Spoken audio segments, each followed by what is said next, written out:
فرماتے اگر بوڑھے سے پوچھو تمہاری زندگی کیسے گزری، کہے گا خواب کی طرح. جوان سے پوچھو تمہاری زندگی کیسے گزری، کہے گا خواب کی طرح. مولا فرماتے جو زندگی خواب کی طرح گزر جاتی ہے اس زندگی کے لیے اپنی ابدی زندگی کو تباہ و برباد نہ کیا کرو. آج مسئلہ یہ ہے ہماری محبت کا معیار بدل گیا، ہماری نفرت کا معیار بدل گیا، ہماری پسند اور ناپسند کا معیار بدل گیا. جن چیزوں کو ہم پسند کرتے ہیں ان چیزوں کو اہل بیت پسند نہیں کرتے تھے، جن چیزوں سے ہم نفرت کرتے ہیں ان چیزوں سے اہل بیت نفرت نہیں کرتے تھے. ہماری زندگی کا جو آج اسٹیٹس ہے وہ نہیں ہے جو اہل بیت کی زندگی کا اسٹیٹس تھا. مولا علی کے لیے یہ باعث پرواہ نہیں تھی کہ مولا بڑے گھر میں رہے یا چھوٹے گھر میں رہے. مولا علی کے لیے اگر کوئی باعث عزت تھی، مولا ایک ایسے گھر میں رہنا چاہتے تھے جو گھر اطاعت خدا کے سائے میں بنا ہو.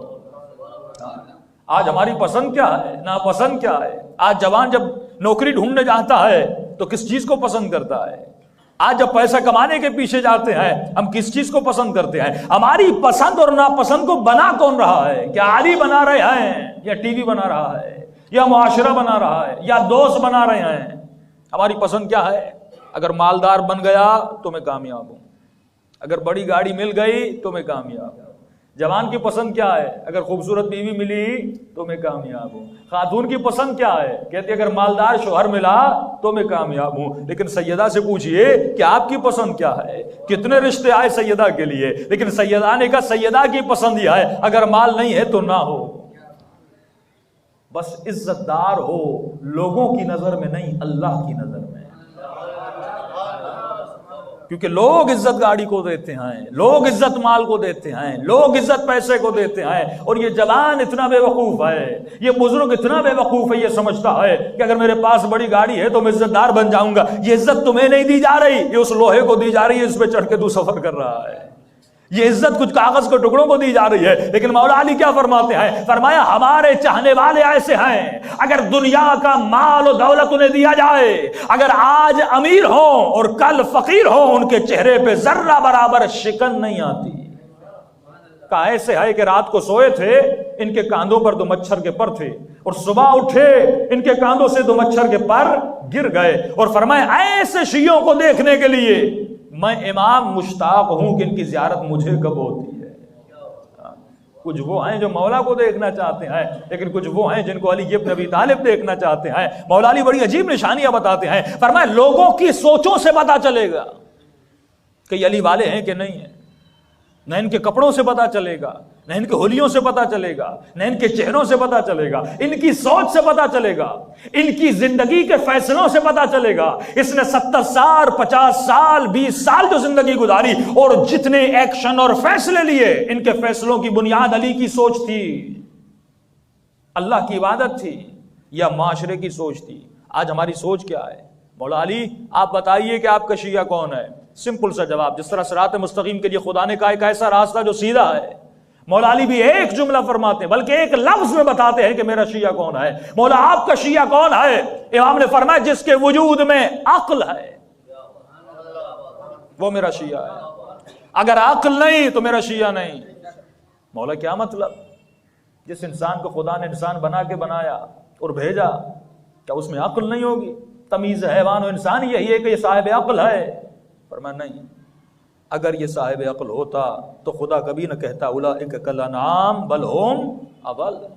قیامت کے دن اسی انسان کو اٹھایا جائے گا، لیکن خدا کہے گا یہ انسان نہیں ہے، یہ حیوان ہے، بلکہ حیوان سے بدتر ہے. مولا ذرا اور وضاحت کریے، ہمیں پتہ کیسے چلے کہ ہم صاحب عقل ہیں؟ فرمایا تمہارے فیصلوں سے پتہ چلے گا کہ جو تم نے زندگی میں سٹیپ اور فیصلہ اٹھایا اس کی بنیاد عقل تھی یا وہم تھی. 80% آف لوگ جو دنیا میں رہتے ہیں ان کے فیصلوں کی بنیاد وہم ہے. لوگ آئے مولا کے پاس، مولا امیر شام بڑا عقل مند ہے. امام نے کہا کیوں؟ کا حکومت بھی بچائی، تخت بھی بچایا، آپ کے تمام تر علاقوں پر بھی قبضہ کیا، آپ کے سچے سچے صحابیوں کو بھی دنیا سے اٹھا لیا اور شہید کروا دیا. مولا آپ کے پاس کیا رہا؟ مولا فرماتے اسے عقل نہیں کہتے جو اپنے تخت کو بچائے، اسے عقل نہیں کہتے جو اپنی حکومت کو بچائے، اسے عقل نہیں کہتے جو اپنا مال بچائے، اسے عقل نہیں کہتے جو اپنی اولاد کو بچائے. عقل وہ ہے جس سے تمہارا ایمان بچے.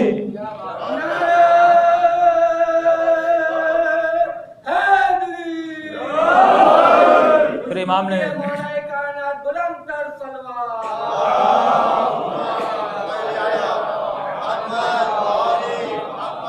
پھر امام نے جملہ فرمایا العقل ما عبد بہ الرحمن، عقل مند وہ ہے جو اپنی عقل سے دنیا کو نہ بچائے بلکہ اپنی عقل سے اپنی آخرت کو بچائے۔ ما عبد بہ الرحمن، جس سے رحمان کی عبادت کی جائے۔ آج مومن اپنی 20 سال کی زندگی، 40 سال کی زندگی اور جوان اپنی زندگی کے فیصلوں سے سمجھ سکتا ہے کہ میں عقل مند تھا یا جاہل تھا۔ کیسے پتا چلے گا؟ آپ نے شادی کی، دیکھیے آپ نے فیصلہ عقل کی بنیاد پر کیا تھا یا وہم کی بنیاد پر کیا تھا۔ اور عجیب جملہ مولا فرماتے ہیں عقل کے نہ ہونے کی وجہ سے لوگوں کی دنیا بھی تباہ اور لوگوں کا جسم بھی تباہ ہوتا ہے۔ یعنی شوگر کا مریض، بلڈ پریشر کا مریض، ہارٹ اٹیک، جتنی بیماریاں ہوتی ہیں مولا فرماتے ہیں عقل کے نہ ہونے کی وجہ سے۔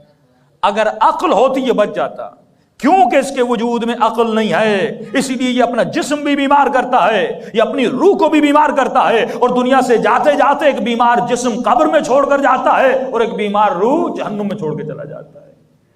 کہ مولا کیسے پتا چلا؟ ڈیسیجن سے۔ آپ نے شادی کی آج سے 20 40 50 سال پہلے، سوال یہ ہے یا جو شادی کرنا چاہتا ہے بنیاد عقل ہے، ہمارے اندر پہلا جو فیصلہ آتا ہے ڈیسیجن میں کس سے شادی کروں، پہلا سوال کیا آتا ہے؟ حسین ہو، ہاں خوبصورت ہو۔ اگر نراقی فرماتے ہیں کتنا بے وقوف ہے جو فنا سے محبت کر رہا ہے، جس کا نام ہی فنا ہے، جو ختم ہونے والی چیز ہے اس سے محبت کر رہا ہے۔ کہ اگر عقل مند ہوتا تو بقا سے محبت کرتا۔ اہل بیت نے کبھی فنا سے محبت نہیں کی۔ اگر دنیاوی عقل سے دیکھو گے تو امام حسین کا کربلا میں جانا صحیح نہیں تھا۔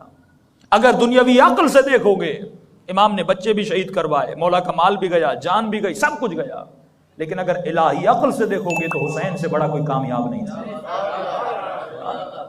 عقل دنیاوی کا فیصلہ الگ ہے جسے ہم وہم کہتے ہیں، عقل الہی کا فیصلہ الگ ہے جسے ہم علم کہتے ہیں۔ اگر اس عقل سے انسان فیصلہ کرے، زندگی میں تکلیفیں تو آتی ہیں لیکن کیونکہ عقل الہی ہے وہ عقل بتاتی ہے کہ صحیح کیا ہے غلط کیا ہے۔